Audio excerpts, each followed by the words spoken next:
Lads, welcome to Fusion YGO, and today's video is going to be a biggin. This is the beginning of Nationals prep.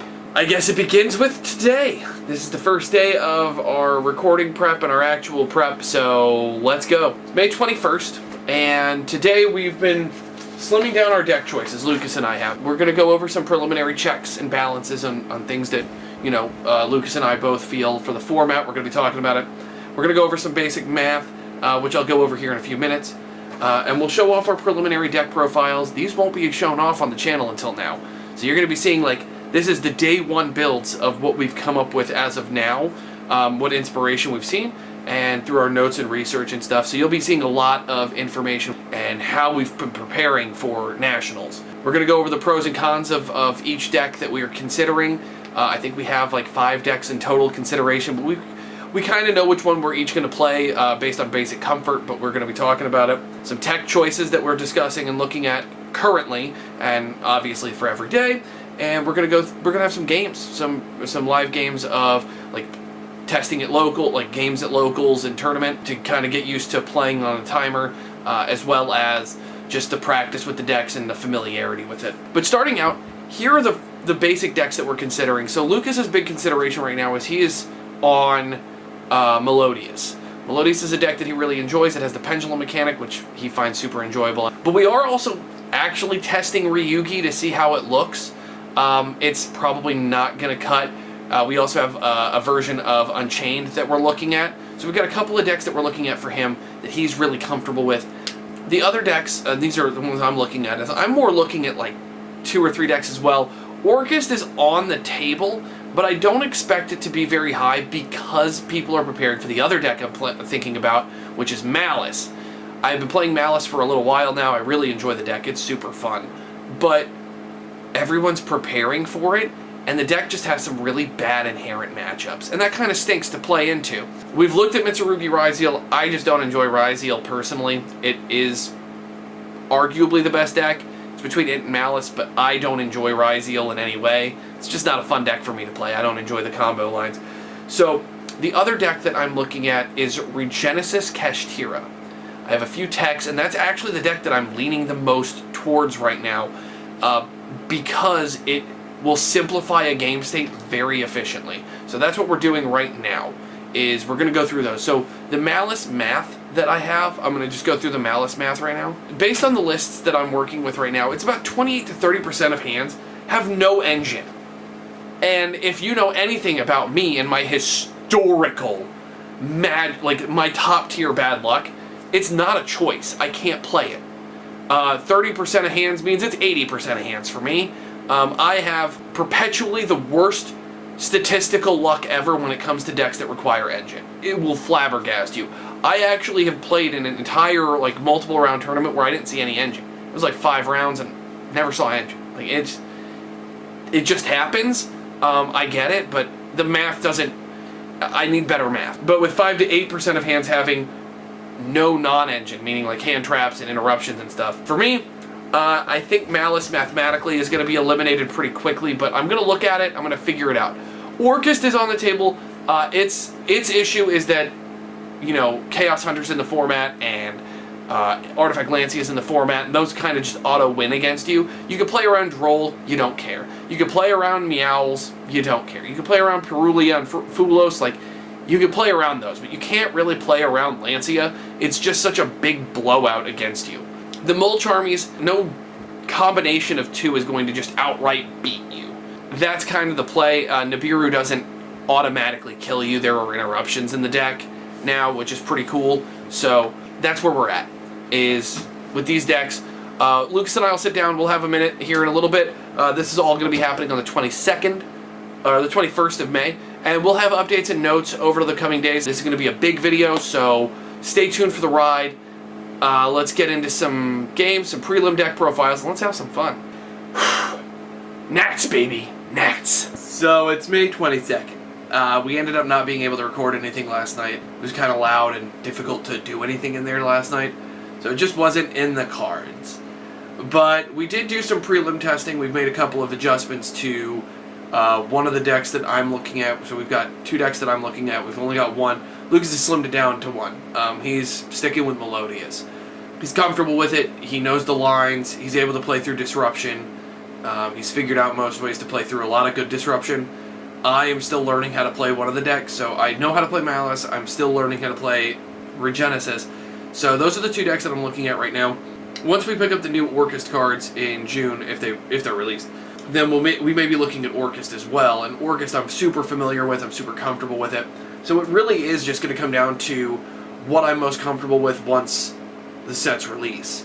But that's kind of where we're at right now, is figuring out what exactly are the cards that I'm most comfortable with, that he's most comfortable with, and figuring out the decks themselves, just full stop. We've got a little over a month to finish finalizing lists and getting stuff done. I mean, we're gonna keep tinkering. We're prepping. We're figuring things out. The plan is, because we weren't able to do enough regionals this year, like I wasn't able to get my invite earlier, just other responsibilities, it made it hard for me to practice. Well, I have the time right now to be able to put in, so we're going to go in, we're going to crush some LCQs and get into the main event. That's the target. That's our goal. So right now it's just win and get in. And once we're in, it's anybody's game. That's the mentality I've got to have. That's the mentality I'm going to have. I feel like it gives me a competitive edge, because I know I'm going to be in the mindset of win. I've got to win. That's where we're going to go. And going to practice with all 3 decks. The 2 decks right now, the 3rd deck when it's ready, and we're gonna truck away. We might do some testing with Orcust online in the interim, so we can figure out a list that we really like, that we think is really solid, and we're gonna, one step at a time. So stay tuned. Let's see what kind of testing we come up with next. All right, so it's May 24th, and after some prelim testing and everything, I want to show you guys where we're at currently with Regenesis Kashtira, as well as with Malice. So we're going to show both, kind of see any updates and changes we've made. This is a good way to do this quick test, so we're going to just do it quickly. For the Regenesis package, 3 copies of Archfiend, 1 copy of Lord, 1 copy of Sage, 1 copy of Warrior, 1 copy of Dragon. We got 3 of Regenesis, 3 of Code, and 1 Birth. And that's the Regenesis package. Well, we got 3 Unicorn, 2 Fenrir, and then 1 Planet, 1 Theosis, 1 Birth. Ratios are pretty good here. I don't miss the 3rd Fenrir. That's important. In testing so far, the 3rd Fenrir never came up, so we cut it out for something else later on. We're playing 2 copies of Lava Golem. This is the non-engine part, so we got 2 Lava Golem. We're playing a Prosby and a Called By. These are the non-hand traps. So consistency card. This card's insane. I'll explain it in more detail in a little bit. Called By because it's really good. You don't want to lose to Droll, so as often as you can see it, it's handy. And then we're playing, for the hand traps, 3 Ash, 3 Droll, 3 Fua, 2 Perulia, and 3 Imperm. Hand trap lineup is really solid. It gives you, 3, 6, 9, 12... It's 14 hand traps with 16 go second cards. It's pretty solid. I really like the build in terms of this lineup. For the extra, we're playing 1 Shangri-Ira, 1 Big Eye, 1 Draco Sack, and 1 Flare Metal. These are here because they're the rank 7s. This is my rank 7 pool. We're playing for the rank 8. We're just playing a single copy of Ding. This is just to clear problems. We have an entire lineup for something else in the side deck, so give me a second. 1 Typhon, and 1 Zeus. They almost never come up, but it's good to have. The Zeus, I'll often, if I'm going to do it, I'll do it with Draco Sack after using its effect to pop something, and then make it with after attacking with Draco Sack, or Flare Metal, sometimes even Ding, but I don't make it very often. And then for the Link monsters, we're playing SP, Lizardos, Access, and Underworld Goddess. Haggard I've never made, SP I've made once, Access Code I've never made, Underworld Goddess I do make occasionally. There are fields that you'll play into. But for the most part, your deck is so many big monsters that these don't get made a lot. And then we've got Cheng Ying, the Sword Soul monster. It's here as a rank 10 or a Synchro 10 because you have the Ash. Never make it. And then these are targets for a card on the side. So Entis, Aggregator, and Farragut. You can technically use this as well. This is just to be able to help you break boards in the instances where you have to. This gives you draw power, this negates an effect, this sends another card. And then the side deck, in this deck in particular, this card is the better option. It's better than Lancia, and that's 3 Chaos Hunter. Putting cards in your graveyard doesn't matter. Chaos Hunter is a 2500 stat line monster, so it's important for the Regenesis. It's a good card. Then we got 2 copies of Bell. Bell is actually, I think, really solid this format.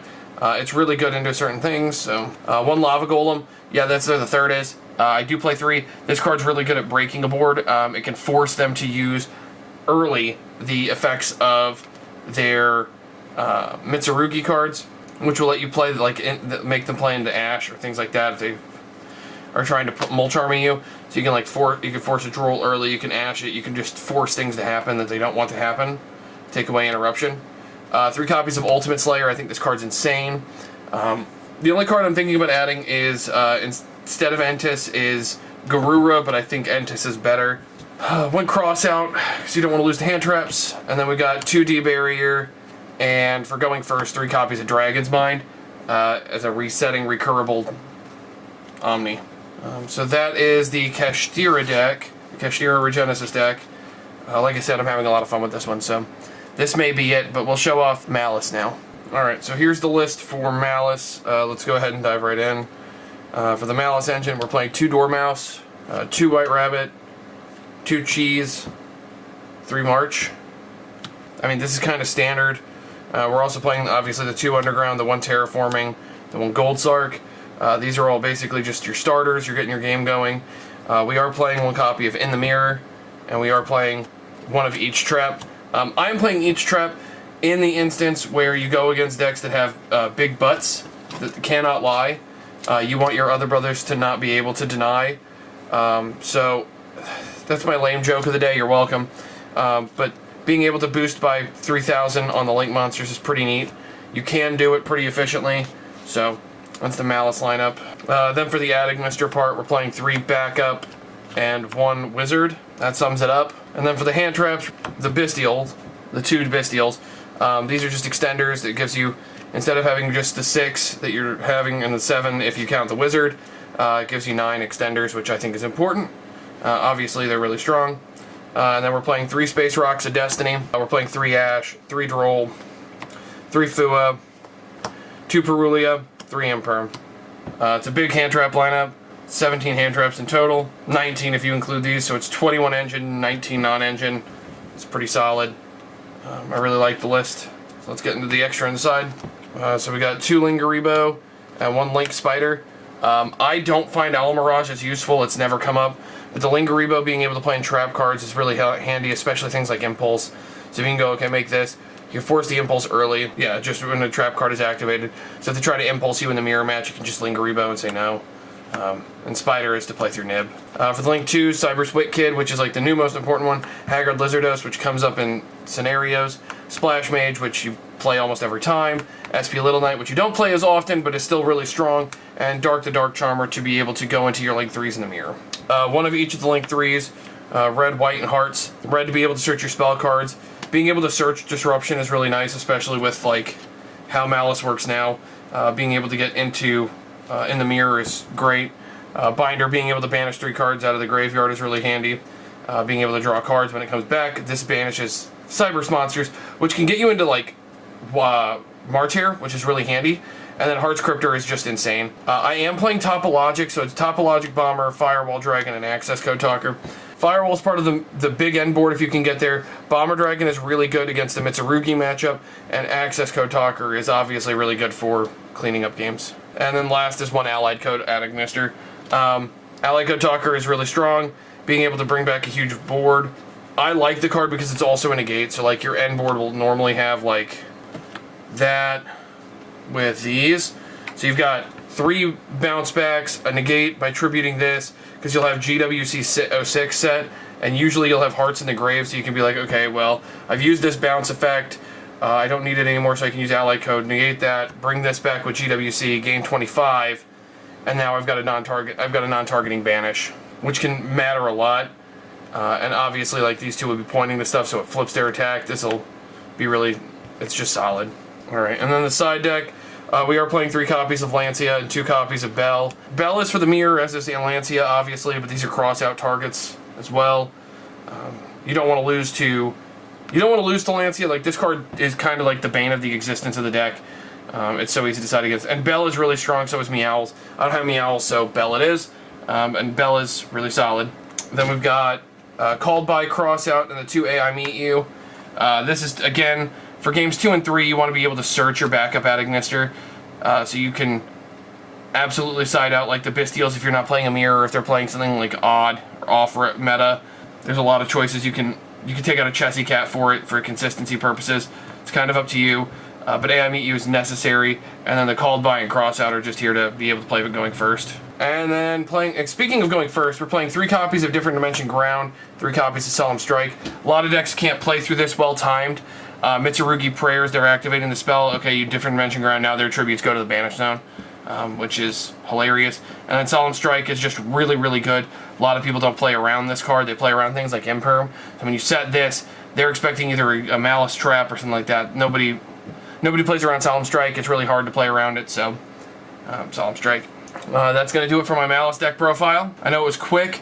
Again, this is May 24th, so we've had some changes to the list. We're going to see what the Monster Mayhem brings. It could bring up a 3rd deck. I have been experimenting with Orcust, especially with the new support. So if the new support is released in June, like we think, we don't know yet. But this deck is super fun. Both decks are really fun. The math on it, this deck, I've done so much math with these 2 decks.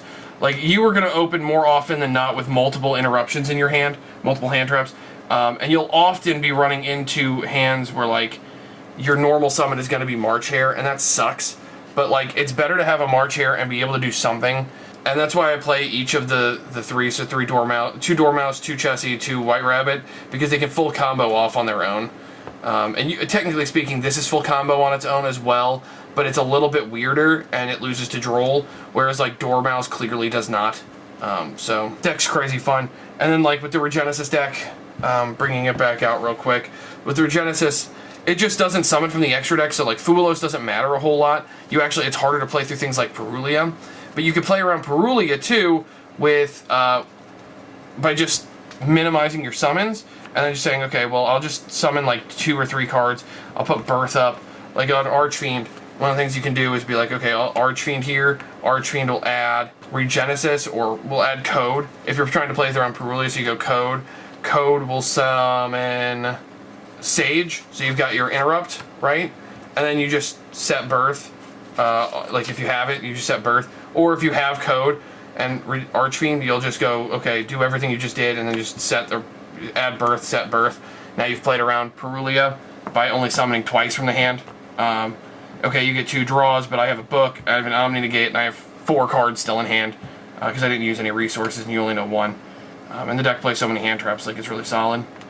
And obviously with, like, the Kashtiras, you can also banish their extra deck, which is insane. So, it's just, it's solid, it's different. The playstyle for these 2 decks is so different, like, it's really funny. Whereas this deck doesn't really care that you have bodies, because it's just summoning big butts. This deck doesn't care so much that you summon, it's just can you play through things like Lancia, and it's about pacing, whereas this deck is just about summoning big butts and killing your opponent pretty proficiently. And being able to have a go-second card like Lava Golem, which is like the funniest thing ever. So I'll explain the theory behind that right now. This is where my mind's at the moment. So Lava Golem, all the Regenesis cards say, they don't care where the 2500 original attack and defense are, as long as it's on the field. So, like, one of the things you can do is you can Lava Golem your opponent, and then they'll do their Mitsurugi stuff. You can just summon Sage, and now you have a negate on field for free. Realistically, it costs you 2 cards, but you have a negate, and you've gotten rid of some of their problems. Like, you've eliminated threats by Lava Goleming them, and then you've got an Omni Negate on board right away. Or, in the funniest instance, is going Warrior, and then using the Warrior effect, tribute itself, bounce this back to hand, do it again.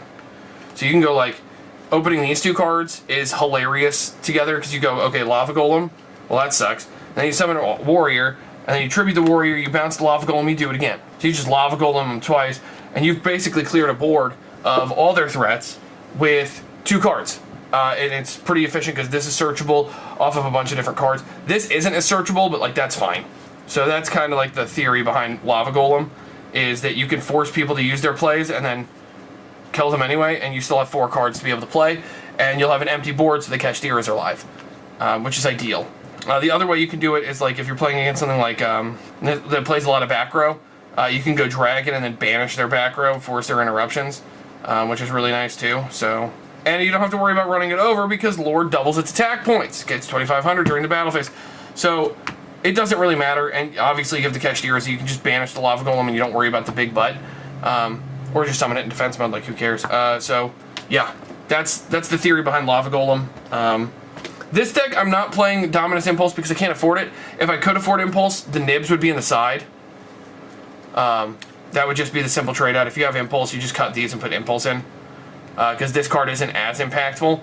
But because I can't afford Impulse, like I can't justify spending $100 a copy on a card, I'm hoping it's in Battles of Legend. So like, yeah, if you have the Impulses, obviously I'd cut those, but that's the list.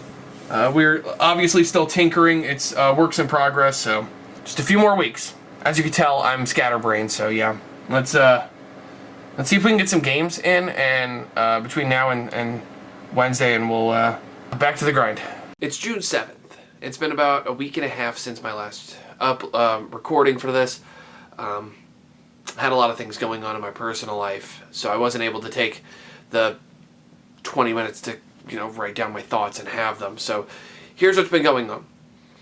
We've tested a couple of versions of Regenesis. We had the Dogmatica version. Not a big fan.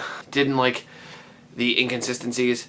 So what we did was, after a lot of testing and coming up with a list, I've settled on doing Kashtira Bystial Regenesis. That's going to be the version of it that I think is the strongest. And right now I'm between 3 decks, but Malice is no longer one of them. One of the decks I'm looking at, I'm not promising it's going to be one that I take, but I am looking at Vanquished Soul when Duelist Advance comes out. That is one of the 3 decks. I am experimenting with it, but it may not be good enough without the canine stuff. That deck is like on the table. It's there because I'm comfortable with it, and I know it inside out and backwards. It's a really easy deck for me to pick up at any point because I know how to pilot it. It may not be the choice just because of its ceiling without the canine stuff is quite a bit lower. So that is one of the decks we're looking at. We are actually actively testing multiple decks right now. For me, Lucas is settled in. He's chosen Melodious. He's comfortable with it. We have been doing all the theorying, all the testing. We're mathing it out. Right now, it's pretty much set in stone. He's comfortable. He's confident. The only other option we may have is this Ogdotic Mitsurugi list that we've been working on, that we've been doctoring up. He might take that. That is the only other deck on the table for him. For me, it's Vanquished Soul is on the table, but it's probably third. Second place right now is Orcust with the new support. I'm heavily contemplating it. My only issue is that it has the same loss patterns as Malice. Lancia can really hurt your turn. So I am looking at supplemental engines for the deck. One of the ones that I'm really enjoying is the Azamina package, but I could see Scrap making a resurgence. In the odd case where it's got a lot of destruction effects and it's super aggressive going second, it could be the option that takes it over to the top. But it's one of those things where, like, I got to figure out how to make the list work. I've got to have enough non-engine room because I don't want to build it to blind second. This blinding second, I can lose to a lot of different things, and that feels bad, putting yourself in that position right out of the gate. Whereas the Azamina stuff allows you to be flexible and choosing first or second. You don't really care. You don't lose to an individual Mulcharmy, which is really nice. That you can play Fulos and you can lose to Fulos can stake, but you don't lose to Perulia, which is the second most popular one. You don't really lose to Meowls because you can kind of play around it. You don't hard lose to Nibiru because you have ways to play through it. I really like the Azamina Orcust list that I've come up with. I'm really, really comfortable with it. It's Orcust. I'm always going to be comfortable with Orcust. I've just got to come up with, is it the right play with as much Lancia as we're expecting in the format, as well as things like Chaos Hunter and other things.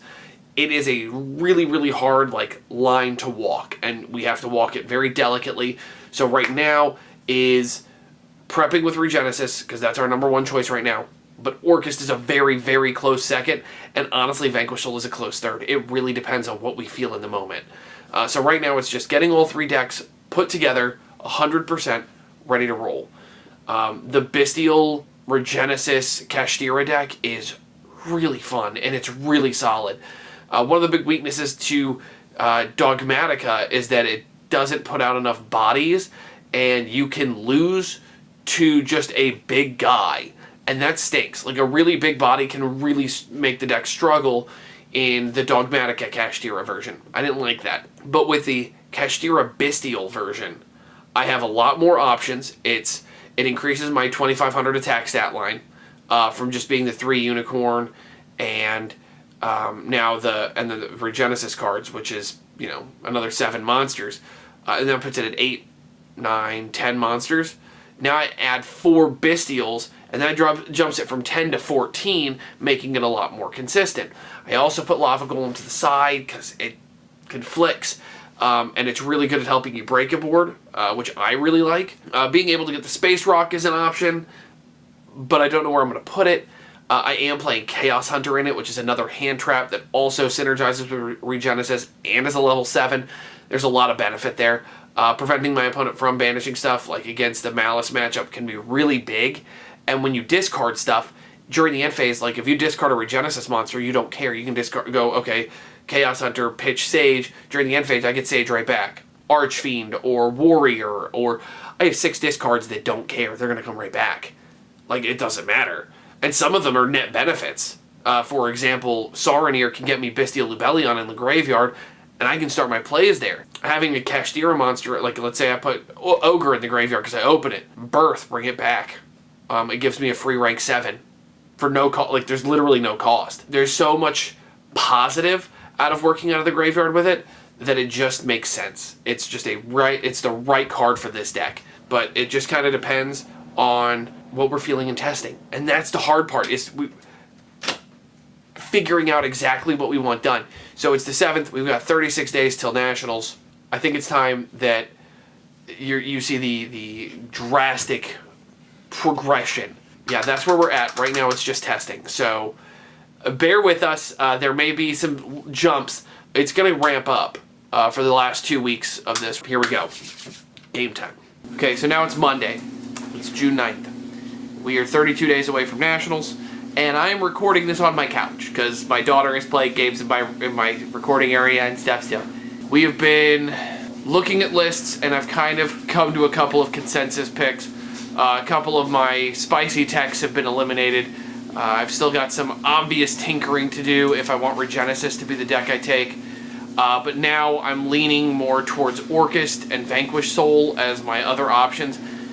As Regenesis Kashtira Bestial drops, it increases Orcust, it increases Vanquish Soul, 2 of my favorite decks of all time. My literal favorite and 3rd favorite deck of all time increase in usage as the decrease happens for Regenesis.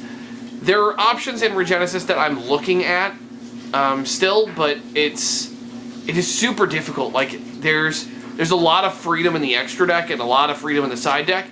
The main deck, I just can't come to a consensus on how I want to get to 40, because I would like it to be at 40. I think that really boosts consistency. I'm just not sure what the pick is. I'm looking at Ash as being a cuttable card, which is a weird sentence to make. I've already caught a couple of cards I didn't think I was gonna. I'm tinkering with 2 different versions of Orcust. I'm tinkering with pure Vanquish Soul of all things for Nationals as well. And the pure Vanquish Soul deck, I honestly think might be my play. I don't think people are going to be prepared for it. I don't think it's going to be a deck that, you know, people are building up and ready to deal with right at this moment. But being able to, in all technicality, there's an FTK with the deck come July, which is 25 days away for Duelist Advance.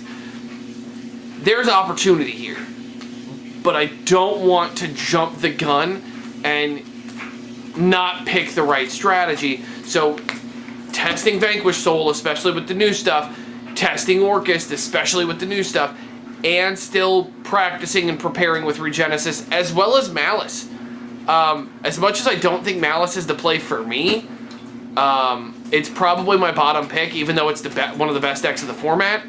I can't get my head around it. So maybe I'm wrong. We'll see. It's going to continue with Tinkerfest. It's probably going to be down to the wire. I'm probably not going to decide until the week of, but we're going to continue grinding it out. I just want my thoughts to be out there. So now it just comes down to, do I want to play control, big body control, combo, or mid-range? I don't know. I don't know where I'm at. But these are my thoughts. This is where I'm at right now. I'm actually looking at all the math, so we'll see what happens. This is...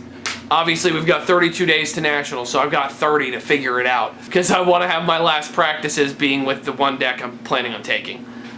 So right now, we're going to continue grinding it. We'll see what happens, and fingers crossed. Talk to you guys soon. Next update will probably be from June 11th.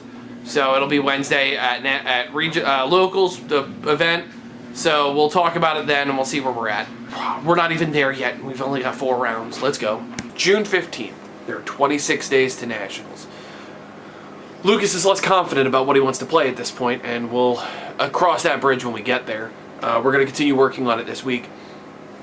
I think he's feeling more of a Mitsurugi Ododic list that we've been working on for somebody else. He may pick it up. He may be looking at a couple of other decks. Punk is on our list as well. So we're looking at it. We have options in the works for Nationals for him that, you know, play to his play style. But for me, I'm leaning heavily towards Orchest right now. I'm having a lot of fun with it. I found a lot of consistency in it. And it's a really neat list that I've got. I'm actually going to show it off here in a minute. This is a really preliminary list. Still got a lot of testing to do, but this is like the initial thoughts. I've been really working at like how is it going to work in the grand scheme of how the format is shaping up. Looking at Mitsurugi, Ryzeo, looking at Malice, and looking at even Memento, what are the things that this deck can do that are going to be better than what those 3 decks can do? And what I have found is that it can put up a very hard to break board with multiple layered interruption and the ability to do the full combo again the following turn, which is crazy. So let's show it off. And I can even show you guys the 1-card combo, or 1.5 card combo. It's like kind of a 1-card combo. So here's the prelim of this Orchest list. I am borrowing some of the cards right now, so they're in the wrong sleeves, just so I can get some more experience reading the cards. So here we go. Starting off, we've got 3 copies of Girsu the Orchest Mech Knight. This is the 1-card combo, 1.5 card combo, and I'll show it to you in a little bit. But yeah, so we're playing 3 Girsu. It dumps any Orchest or World Legacy name. Summons a token. This card is 1-card combo for Mitsurugi and the Orchest, which is insane. 3 copies of Harp. Then we're playing 1 Nightmare, 1 Symbol, 1 World Wand. I'm so happy that this is an Ultra. You have to, I don't want these at more than 1 though. These are kind of bricks. They'll work because Galatea Eye discards cards, and there's other ways to discard cards in the deck, but consistently. This is in case you open this for whatever reason, you have to use this as your discard. This becomes a dump that becomes also an extender and part of Layered Interruption, and it's level 8. And then we're playing 1 Babel, 1 Return, 1 Crescendo. That's it for the Orchest package. Return is in here as 1, a target to set. 2, it can help get these guys, like the bad ones, out of your hand to draw cards. And it can help clear up your board, like using Galatea Eye as like an free draw 2 is really nice. So that's the Orchest package. Okay. Next up is the Mitsurugis. We're playing 3 of Amino Habikiri. This is the one that lets you summon from deck, and obviously they all search. And then we're playing 1 of the big one and 1 of Futsu.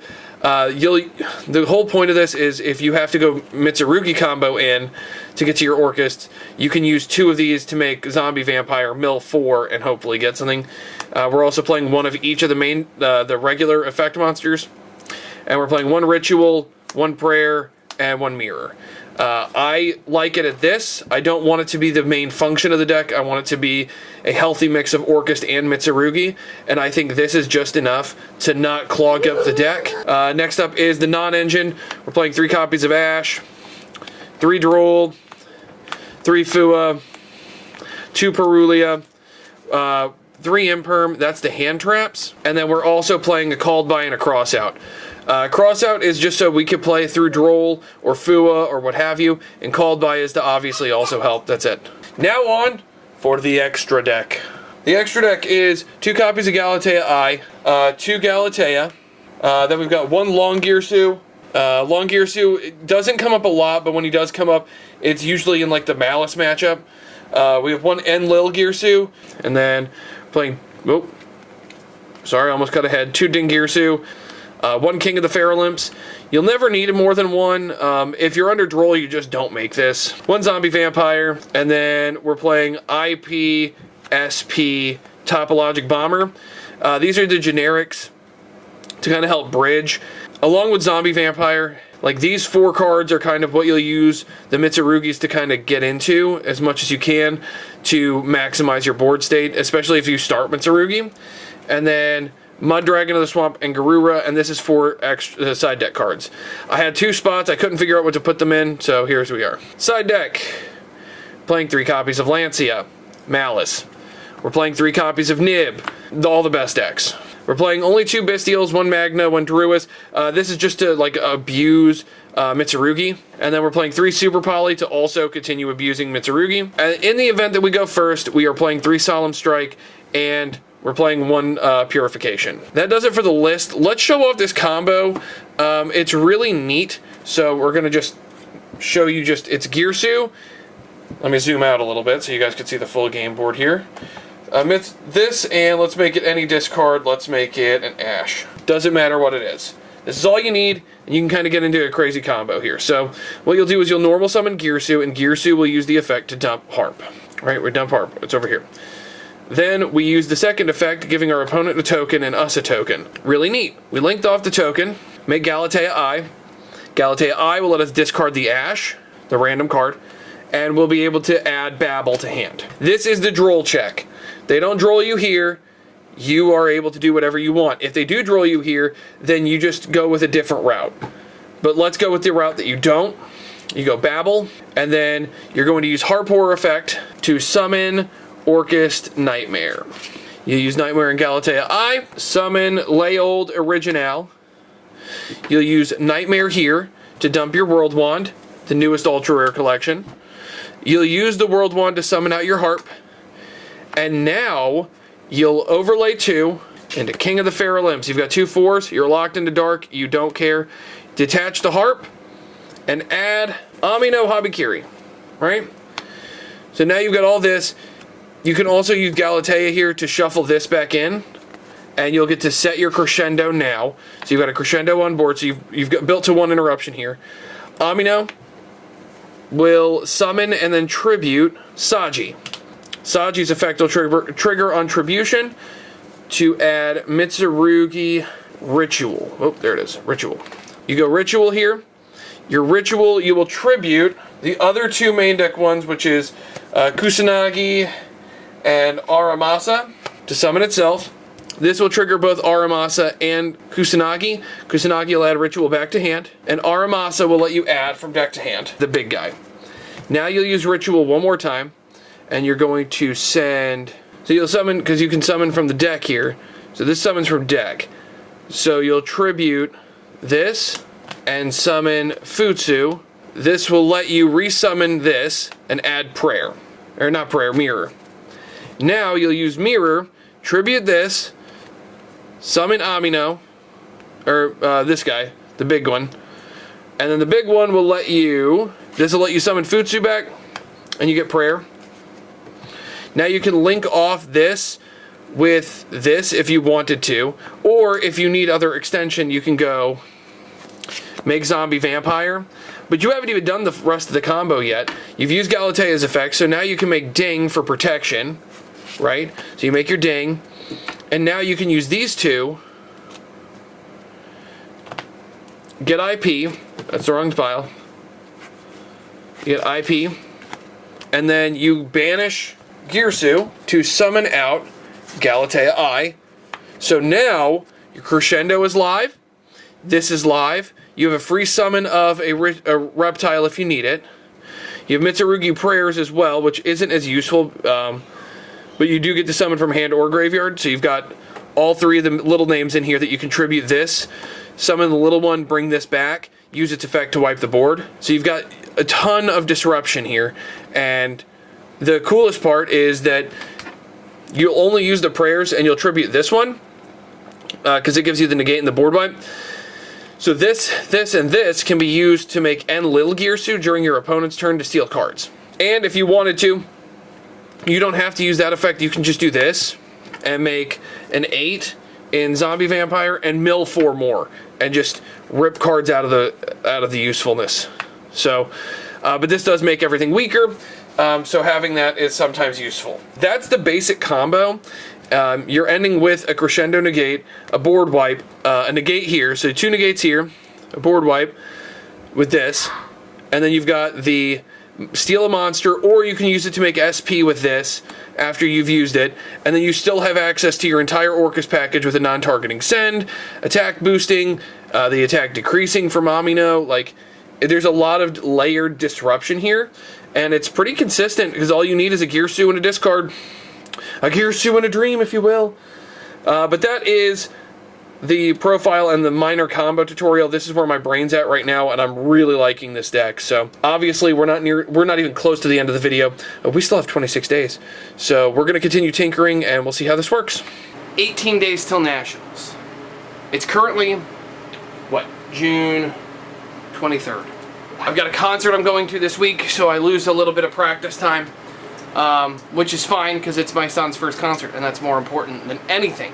And that's something that, like, when you're prepping for big events like this, no matter how much time, you have to make time for the people in your life that matter the most. And there's nobody that matters more to me than my wife and my kids. So my wife and I and my son are going to our first concert, which is really cool. That's in a couple of days. We'll be in the YGO land. Before we left, I actually, I had a goal that by the time July started, I knew my deck. I now know. I've been looking at the current format and the things that are doing really, really well and what's excelling in the format. And the hard part has been, there's so much. Mitsurugi is on the rise. Malice might be on the decline, but it's still something you have to respect and prepare for. Ryziel still exists as a strategy in multiple capacities outside of just Mitsurugi. There's Mitsurugi, obviously there's Mitsurugi Ryziel, but there's also Ryziel Heraldic. There's a whole bunch of different variants of the decks of both Mitsurugi and Ryziel that are available, and I needed to come up with a way to consistently deal with those, as well as deal with the new threats that are coming in the format in the form of Orcust, Punk, and all the other, and then Fiendsmith and its infinite capacity of uses. There's also stun decks out there that you can't not prepare for, the biggest one being Regenesis, but there's obviously other ones available.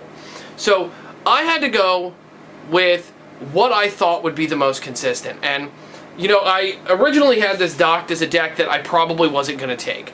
It was probably the bottom of my list because I wasn't as comfortable against the current format. However, after hours of testing and tinkering and playing with every variant of it I can think of, I think I found the one that's going to work most consistently against the things that maybe it doesn't deal with the greatest against.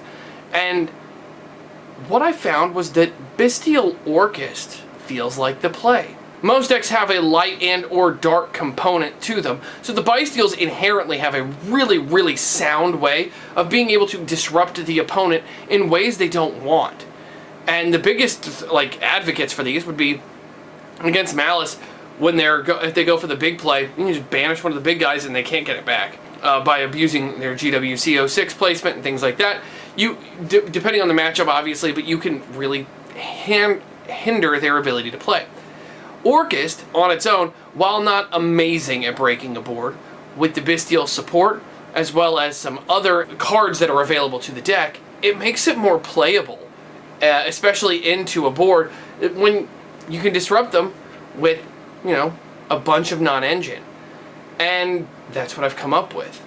Now, this isn't going to be the finalized 100% guaranteed list. We'll do that later on. But I do want to show this off because I think where my mind's at right now is the best my mind's been at since the 2022 Nationals that I played with Despia. Because I love Despia. If you've been on the channel for a hot minute, you know I love that deck.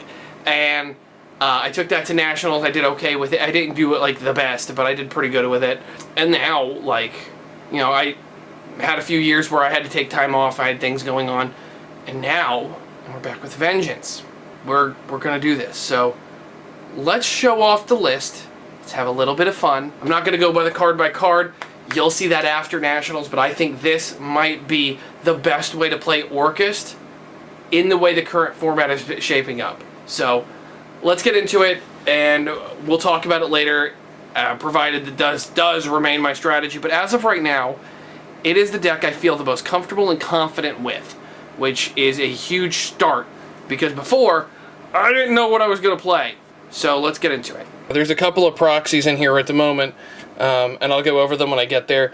I'm just waiting on them to show up in the mail. So we're starting off with 3 copies of Girsu, the Orcust Mech Knight. This is your second best normal summon. We're playing 3 copies of Harp. We are playing 2 Nightmare. We are playing 2 Symbol.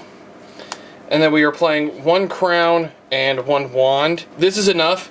This has the, like, you can use the hidden effect to summon this later on in the turn, but being able to freely summon this is really nice. And then for the Orchestra, spell traps, we're playing 1 Babel, 1 Return, 1 Crescendo. That should be all you need with the number of non-engine cards we're playing, as this is basically the whole engine. The 2 honorary Orcust cards would be NT 8000 Sirius and Foolish Burial. Foolish Burial. That's going to do it for the Orcust engine. Next up is the non-engine. We'll start with 1 Called by the Grave, 1 Crossout Designator, and 3 Forbidden Droplets.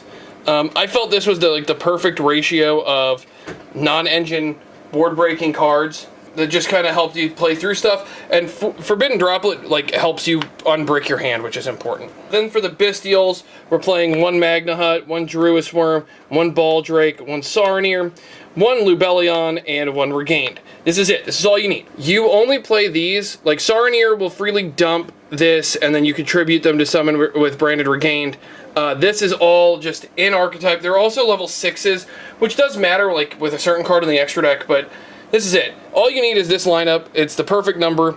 It's 6 cards. It's not a huge Bestial engine, but it's the perfect size for me. Next up is the hand traps. We're playing 3 Droll. It's like one of the best hand traps in the format. 3 Fuelos. 3 Infinite Impermanence.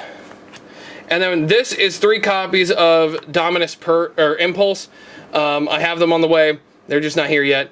This is what I had room for. I wanted to run these, and I cut Ash for like the Bestials, as I felt they were more impactful. So that does it for the main. It's pretty concise. Keep it nice, clean 40. Next up, we are playing 2 copies of Galatea I. This is just important. It allows you to play through things like Keshtir of Unicorn and things like that. Then we are also playing 2 copies of Galatea. You have to play her. She's the best card in the deck. We're playing 1 Long Girsu and 1 Enlil Girsu. And then we are playing 2 copies of Ding Girsu.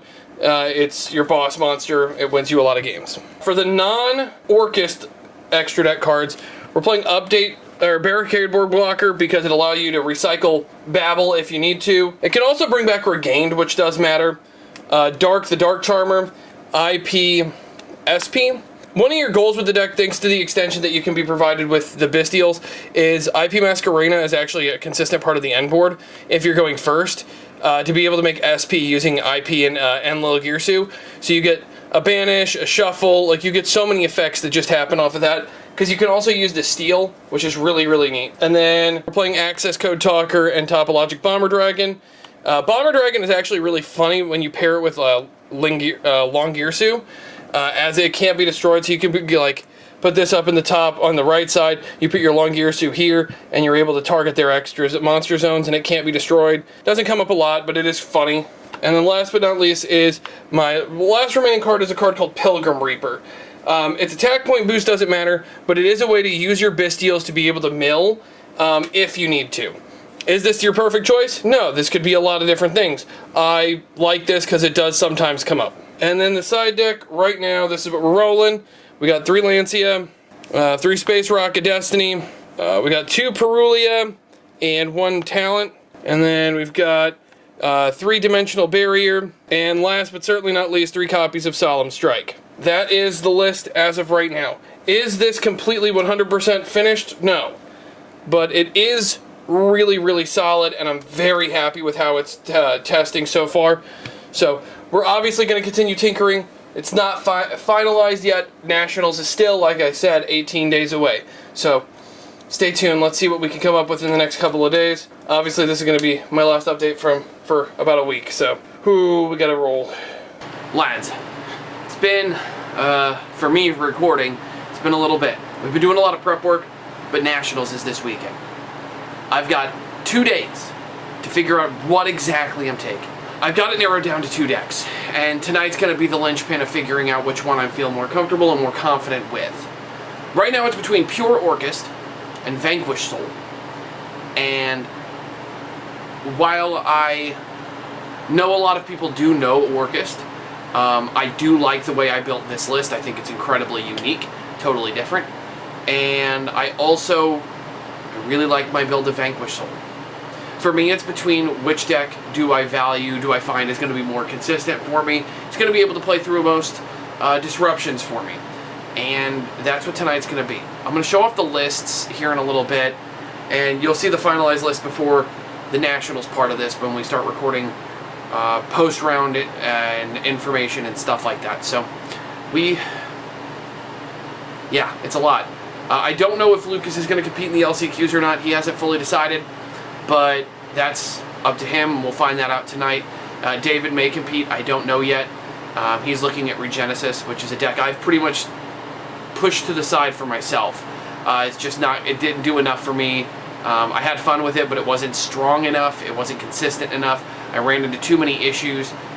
It wasn't a deck for me, which is weird because everything about it screams it should be a deck for me. It is what it is. So now it's 2 nights, 2 decks. I got to figure out which one is calling, which one is the one that is going to be the most consistent for me, the easiest to figure out for siding patterns, and etc. It really is a toss-up for me. So let's get some games in. Let's do some testing, and we'll come back to this and we'll figure it out. We'll have a plan. We're going to go over the theories with everybody tonight. We're going to get some second opinions, and then we're going to get some games in to figure out which one I'm more comfortable with. So here we go. It's the day before.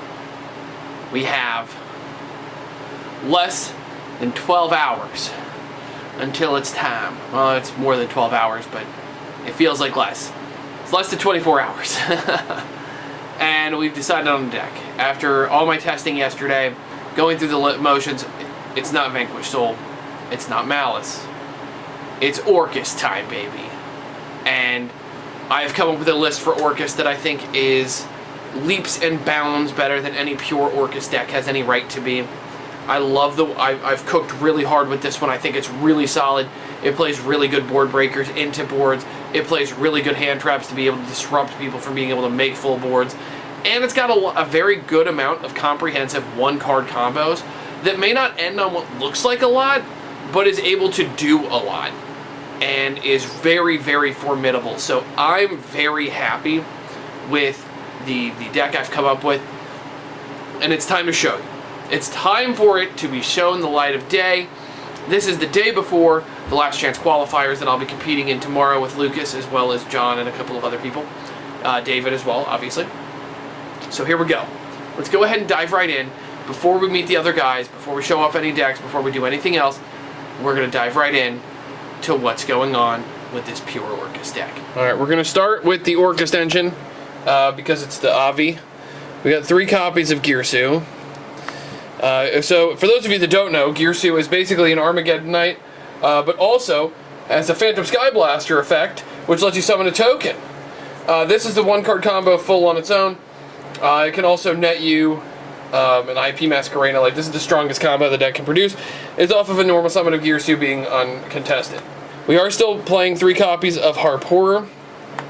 It's very nice to have Harp Horror being able to be a normal summon for full combo. And then the final full combo of the Orchest names. This technically gets you into full combo as well as 2 copies of Orchest Symbol Skeleton. You are able to get and dig into your combos depending on what the rest of your hand is, because Symbol Skeleton gets you into Galatea Eye, and Galatea Eye can get you into World Crown, and you can kind of do a lot of plays that way. So it's useful. You also have 1 copy of Orchest Nightmare, 1 copy of World Wand, and 1 copy of World Crown. And then to finish out the Orchest engine, we are playing 1 Babel, 1 Return, and 1 Crescendo. That's it for the Orchest lineup. It's not huge, but it is literally all it needs. For the supplemental engine, it's only a couple of cards here. It is 1 copy of Armageddon Knight, 1 copy of Dark Grepher, 1 Rhoda, and 1 Foolish Burial. These are your non-engine starters. These are all 1-card combo as well, as these will dump you whatever. This gets you into them, and this dumps whatever you need. Now, there's a lot of non-engine space. We are playing Crossout, and we are playing Called By as well. Alright, now for the board breakers, we're just playing 3 copies of Super Poly. It will make sense when we get into the extra deck, but I love Super Poly in this deck. I think it's super, super good. And then the hand traps, there's a lot of them. So we're playing 3 copies of Ash, Makes sense. 3 copies of Droll. It also makes sense. We're playing 3 Fuelos and 2 Perulia, right? These all make sense. These are pretty standard. And then we're playing 1 Magnahut, 1 Druis Worm, 1 Baldrake, and 1 Nibiru. Nibiru is literally the 41st card. You can cut this. I like it. 1 is a crossout target, because I think crossout is a very powerful card, like, super useful for the crossout target. But the other benefit to this is you're able to, like, nuke the board under the Orcust effects, which is really good, during your opponent's turn, which is really strong. And then the other benefit to it is that you could draw into it off of Perulia or Fuelos. And then the last 3 cards are the Dominus Impulse. Extra deck. 2 copies of Galatea I, and 2 copies of the original, the best Galatea the Orcust Automaton. I is really important in this version because you want to have the Orcust names. You have to play 2 for the decks that play like Kashtira Unicorn or the banished cards from the extra deck. You need to have a way to get into it if need be. Especially depending on what your top decks are in grind games. It comes up having 2 in pure, and then Galatea is obviously like the most powerful Orcust card. We are playing 1 copy of Long Girsu, the Link 3. We are playing 1 Enlil Girsu. Enlil Girsu's effect to kidnap cards is really, really nice. And also, its effect of being able to just send another card to the graveyard, the Dingirsu, the non-targeting send is really good. Speaking of Dingirsu, we're playing 2 Ding as well. I mean, 2 Ding has always been enough. I've never needed more, and I'm so happy that I get to play Ding too, so Orcust, baby. Then for your supplemental cards, we are playing 1 Dark, the Dark Charmer Gloomy. This card comes up way more than it has any right to, but it's really, really good into Mitsurugi, it's really, really good into Malice, and it's really, really good into a lot of rogue decks. For example, like Lunalight is actually pretty good. Then we're playing IPSP. IP is part of the end board, SP is just a good card. 1 Access Code Talker. This comes up in like simplified game states. It's really nice. And then we are playing the Super Poly targets in Mud Dragon and Garura. Garura is a 6, and it's super important in this particular build because of the next card that's on the list. And these are both obviously just really, really good targets for Super Poly. The last card, Pilgrim Reaper. Being able to put 2 6s on top of each other, make this guy, and mill the top 5 cards of both players' decks, huge. This can get you into stuff, so if you have Symbol Skeleton and you have a Bestial, what you have is this really neat board where you get to do this. Like you have, let's say Symbol, and let's say any discard that doesn't matter, we're gonna put, I don't know, cross out. You go and a Bestial, you need a Bestial. Let's go Magnahut, because whatever. You'll normal summon Symbol, you'll link it off, you'll make Galatea I, you'll discard Crossout, you'll add World Crown, you'll summon the World Crown, you'll banish the Symbol Skeleton for the Druis Worm, you'll overlay 2, you make Pilgrim Reaper, you detach 1, you'll mill 5. And now you might be able to get into bigger plays, and it's a really good way to unbrick a hand. Now for the side deck. 3 Lancias, again for Malice, gotta have the play. 2 Space Rock of Destiny, and then we're playing 3 Forbidden Droplets for more board breakers, as well as a Feather Duster. Can't cut Feather Duster, it's still too good. And then we're playing 3 Infinite Permanents, and a card I've kind of become known for here lately is Solemn Strike. I think this card's insane. Being able to just say nah to the effect of like Mitsurugi, Amino Habakiri, or Mitsurugi Murakumo. Being able to just tell them no is really good. Also, being able to do it on like attempted, like, I don't know, the link summon of a Dormouse, or not Dormouse, a White Rabbit, or White Binder, that card. White Binder, or Red Ransom, or Heart's Cryptor, and just being like, nah, you're dead. But that is the Orcust deck that I have come up with, that I've cooked really hard with for Nationals. I think this deck is fantastic, and I cannot wait to talk about my experience at the NAWCQ with this. So, it's tomorrow. And we're back, baby! Let's go! Alright, I'm so excited. Here we go. Orcust, Nationals, it's time. The last time anyone on my team brought it to Nationals, it wasn't me. It was not me playing it at the Nationals. This will be my first time competing at Nationals with Orcust, and I am so excited to do so. So stay tuned for the results, because they're going to be good. I fully believe it. Here we go. So we're at Nationals. I didn't record anything yesterday. I was focused on doing well in my WCQ and getting my invite. I didn't. Made it to the final round. I was able to win round 1, played against Lab, 2-0'd that, lost the dice roll, but was able to clear out the back row, just able to play through multiple interruptions. Game 2, relatively simple. He didn't open anything, and it made it a lot easier for me to clean the board and just win. Round 2, I played against Onomatopoeia Ryziel, and Super Poly is one hell of a card. It was 2-0, but Onomatopoeia, I was able to, I droll, I had everything. Between games 1 and 2, I had everything to be able to win. And I don't think he was expecting the Super Poly in the main, so top tier, it was a top tier call. Round 3, I played against Mitsurugi Ryziel. It was 2-1. The game I lost, I just had no non-engine, and he was able to full combo, and there was nothing I can do to that. There's nothing anybody can do to that. It just kind of sucks. It's something you deal with. But I was able to win in game 3. We went to time, but he wasn't able to deal damage because it was his turn 0. He wasn't able to deal me any damage, so it was 0, 1, 2, 3. And during my turn, I cleared his board. I made him Solemn Judgment twice. So as we were in time, he had 1,800 life points left. I was almost at full, and I was able to summon bodies he couldn't get over. So when he ended his turn 2, I didn't have to do it. All I had to do was end my turn, and I won the game because I had more life points.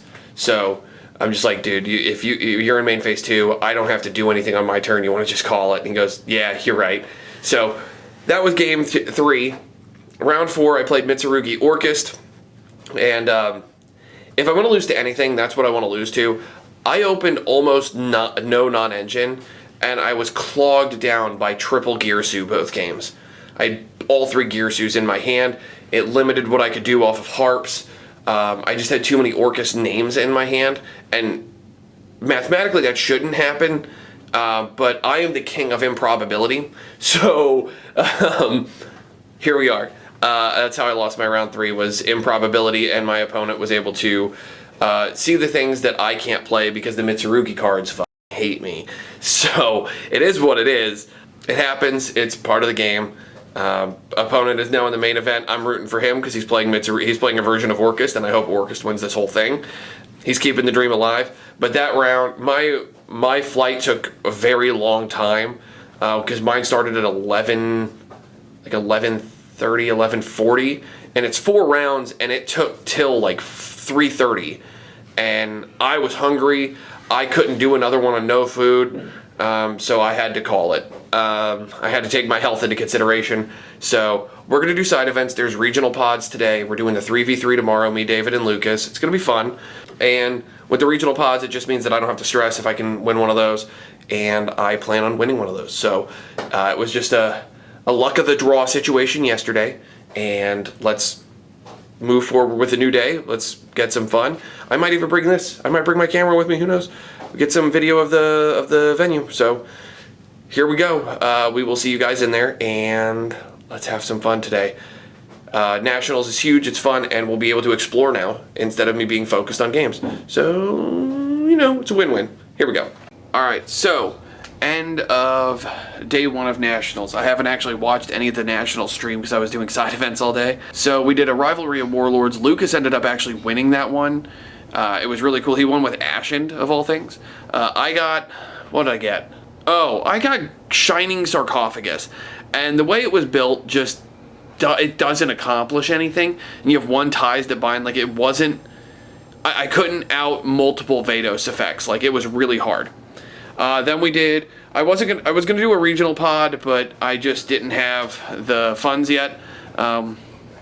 Waiting for some money to come in. So we did a structure deck tournament, and there was a lot of us in it, and I ended up winning that. It was the RDA structure deck, and I'll be fully transparent. I played Lucas the first round in both of these, just by the way, which is hilarious, and he trounced me in the rivalry. And the structure deck, I lost game 1. I had no idea what I was doing. Literally 0 clue.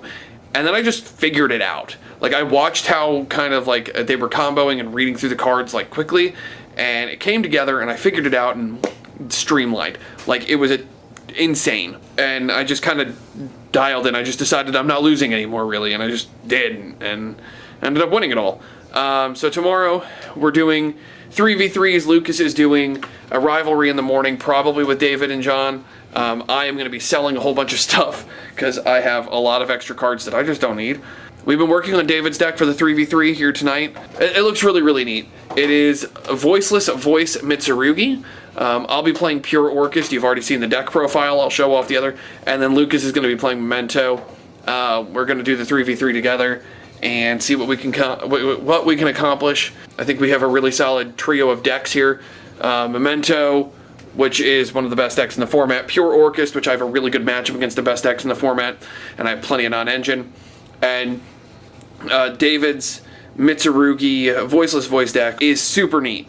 We got a couple of cards that we've got coming tomorrow, so we'll figure that out. But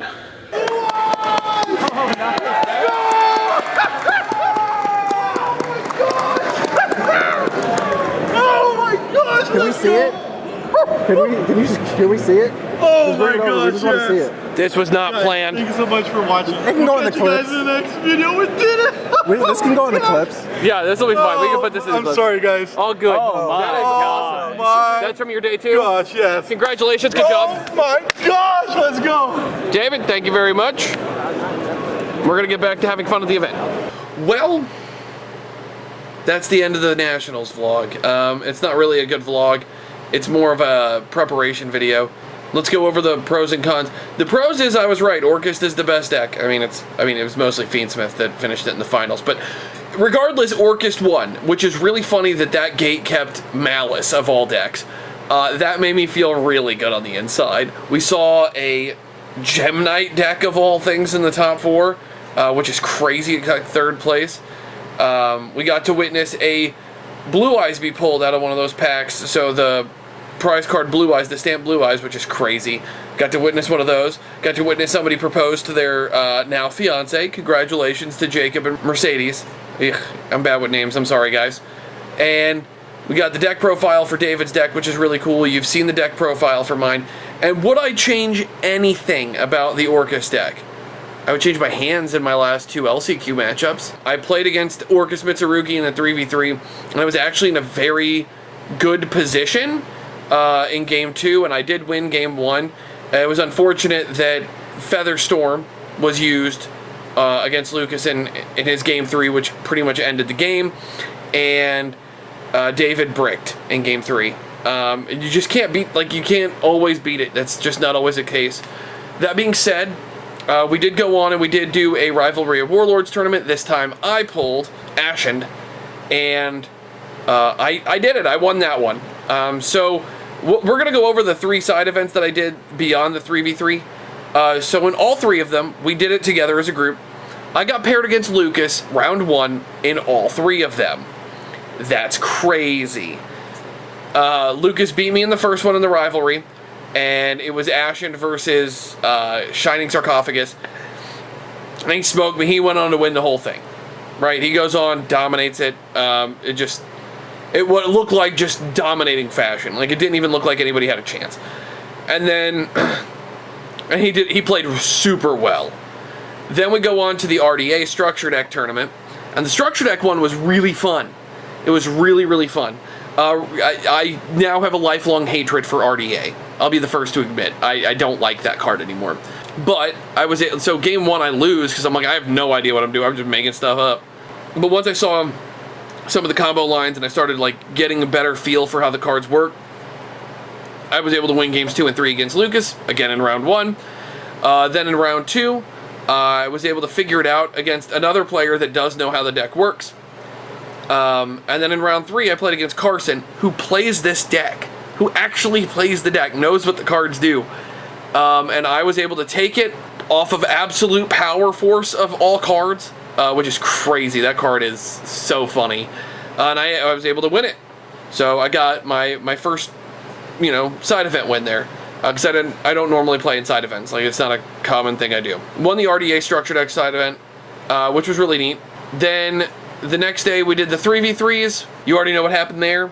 It stinks, They literally played the best they could, and was just circumstances that did not allow them to play the game. It is what it is. It's not their fault. And then the final one was I pulled Ashened. I got Ashen in the Rivalry of Warlords tournament this time. And in round 1, I played against this Psychic and Punisher turbo deck. And like game 1, I just could not out-psych again. He went first, I couldn't out-psych again. Game 2, I knew was a war of attrition. I knew I had to do it this way. Like, I had to do cheesy stuff. Like, I don't like having to use time, but like time is a skill. And I knew that he couldn't kill me because I could put out enough bodies that he couldn't do it, and I had him low enough to where he couldn't use Psychic and Punisher's effect, really. So I had more bodies than he could deal with, and I was able to kind of keep him off of a board, which is insanely powerful. That being said, Psychic and Punisher is a problem. So I played it to time, and, you know, and I know Lucas was upset with it because, like, you lose in time, and it's a deck that just, you have to win quickly or you don't win. So I played it to time because I played for the win, you know. We both paid to be there, so I would expect if the roles were reversed for him to do the same thing. And I know he's not mad at me, he's just mad at the situation that it was, and it stinks. And it's kind of how I felt against him in round 1 of the first rivalry we did. I just felt like I could not get ahead. Then in round 2, I was playing against Hat. Yeah, they had Hat. What a weird deck. But they played a Hat deck. It was like a Trap Tricks with artifacts. It was really cool, but the big Vados fusion monster is insane. Nuke the board and nuke the back row, like, and then you just punch with a 4500 dude. It's crazy. It's so good. And then the finals was against Mimighoul, and I was just able to stay ahead on bodies. We went to time in game 2 because that deck is a very good control deck, and he did mill me out of a lot of stuff. But because I was able to summon like a Vados off of his Banish 3, and I was able to just put bodies on the board, I was able to take it. I took game 1, and then in game 2, we went to time, and because I already had a game win and the second game was a draw, I get the win. So time rules played a factor in this one for me, but I figured out Ashen. I had to read the cards. By the end of it, I felt like I was pretty comfortable and confident with it. That deck is fun. I didn't think I would have as much fun with it, but I had fun with Ashen.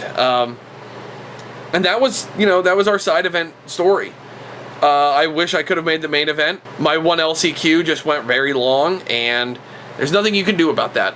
And losing in the finals to Orcust Mitsurugi, another variant of Orcust, it is what it is. You know, I opened double Girsu, Symbol, Harp, and another card. I think it was Cross out once, and I think it was like Super Poly or something in the second. I don't remember what it was. But I opened just a hand that was all engine, and I couldn't get off to the races. And in game 2, I was playing under Fua, so I couldn't not make a board. So I just did as much as I could, and it is what it is. Sometimes them the breaks. So the event as a whole was super big, super fun, and I hope that the NAWCQ comes back to Indianapolis, or we get more YCSs, as Indianapolis.